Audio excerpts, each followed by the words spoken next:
রায়গঞ্জ ব্লকের 12 নম্বর বড়ুয়া গ্রাম পঞ্চায়েত এলাকার বড়ুয়া গ্রামে দীর্ঘ সময় বিদ্যুৎ পরিষেবা বন্ধ থাকায় চরম দুর্ভোগের শিকার হন স্থানীয় বাসিন্দারা।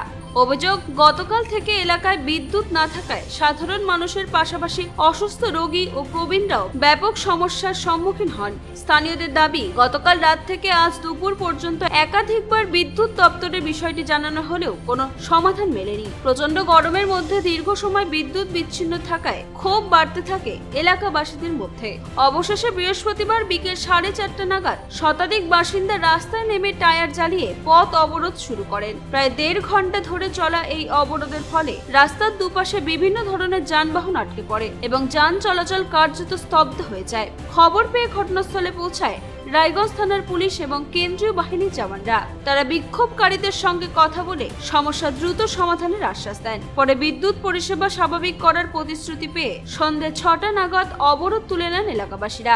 স্থানীয় বাসিন্দাদের বক্তব্য, ভবিষ্যতে যাতে দীর্ঘ সময় বিদ্যুৎ বিচ্ছিন্নতার ঘটনা না ঘটে এবং অভিযোগ জানানোর পর দ্রুত ব্যবস্থা নেওয়া হয়, সেই দাবি তারা প্রশাসনের কাছে জানিয়েছেন। দিদি, আপনার নাম? এই যে পথ অবরোধ হয়েছে এখানে আপনাদের এলাকায়, কি কারণে? লাইনের অসুবিধা ছিল, তার জন্য বাড়িতে সবাই অসুবিধা, মা বাবা বয়স্ক মানুষ আছে, ওষুধের রুগী আছে, আমাদের বাড়িতে অপারেশনের রুগী আছে, কিন্তু ঘুমাইতে পারিনি সারা রাত। আজকে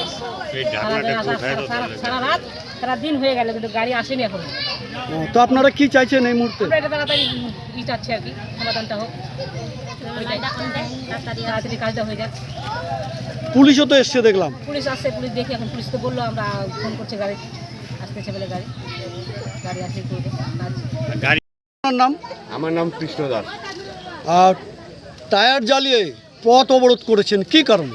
আমাদের বড়ুয়াতে কালকে রাত 9টার সময় ট্রান্সমিটার গন্ডগোল হয়, তো ট্রান্সমিটার খারাপ হয়ে যায়। আমাদের যে মোটামুটি 300 বাড়ি আছে এখানে, 300 বাড়ি কালকে রাত 9টার থেকে আমরা বিদ্যুৎ পাচ্ছি না। আমাদের মা বোনগুলা ঘুমাতে পারছে না, ছাত্রছাত্রীরা পড়াশোনা করতে পারছে না, আর বাচ্চাগুলা ঘুমাইতে পারছে না। আমরা সবাই 300 বাড়ি কালকে মোটামুটি রাস্তায় ছিলাম। তো 100 কমপ্লেন হওয়ার পরে ইলেকট্রিক বোর্ডে আমরা 100 কমপ্লেন করার পরে দেখা যাচ্ছে যে ইলেকট্রিক বোর্ড কোনো কর্ণপাত করছে না। ওই জন্য আমাদের গ্রামবাসী আজকে পথ অবরোধ করলো। মানে এই সমস্যা এটা কতদিন হলো? এটা কালকে রাত 9টার থেকে। তো আপনারা কি চাইছেন?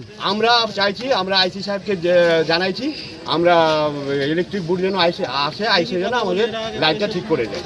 ইলেকট্রিক অফিসে জানিয়েছেন? হ্যাঁ, 100 কমপ্লেন দিয়েছি। তারা কি জানিয়েছে? তারা জানিয়েছে কি আসবে, হ্যাঁ আসবে বলতে মোটামুটি 24 ঘন্টা কাটে যায়। এই অবরোধ করেছেন কখন?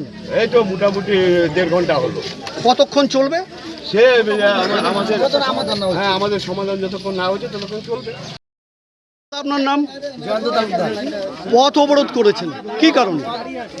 একটাই কারণ, আমাদের রাত্রি 9:30 থেকে আমাদের কারেন্ট চলে যায়। কারেন্ট যাওয়ার পর আমরা শিলিগুড়িতে আমরা ফোন করেছিলাম। ফোন করার পর রিপোর্ট নেওয়ার পর আমাদের ফোন করছে যে আসবে। আস্তে আজকে বিকাল 5টা বাজে গেল, এখনো পর্যন্ত কেউ ওরা আসে না, শুধু বলছে আসবে। তো এই ধরনের ঘটনা কি প্রথম হলো না এর আগে হয়েছে? এর আগে অনেকবার হয়েছে আমাদের। কিন্তু এরকম হচ্ছে কেন? ট্রান্সমিটারের মধ্যে সমস্যা। এই সমস্যা আপনারা ইলেকট্রিক অফিসে জানিয়েছিলেন? হ্যাঁ, জানিয়েছি। তারা কি বলেছে? তারা বলছে শুধু আসবে করতে পারে, আজকে 2 দিন পার করেছে, এখনো পর্যন্ত আসে।